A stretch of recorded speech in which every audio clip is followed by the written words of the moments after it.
রাজার ঘরে ছোট রানী এলো পদ্মাবতী, রাজার আরো 6টি রানীর ছিল না সন্তান, পদ্মাবতীর কোলালোতে মিলল সমাধান। বছর যেতে জন্ম নিল 7 ছেলে 1 মেয়ে, হয় খুশির আকাশ হঠাৎ কালো মেঘে গেল ছেয়ে। হিংসেতে যায় জ্বলে পুড়ে বাকি 6টি রানী, যুক্তি করে ঘটায় ওরা 7 কুমারের হানি। সুযোগ মতো 7 ছেলেকে মাটিতে দেয় পুঁতে, বাঁচে একা পারুল, ওরা পায় না তাকে ছুতে।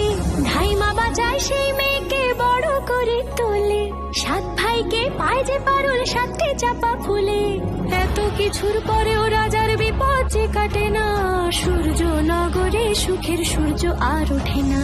হিংসা বিবাদ বিচ্ছেদ আর প্রেমের কাহিনীতে পারুল বোন কি পারবে 7 ভাই চম্পাকে জাগাতে।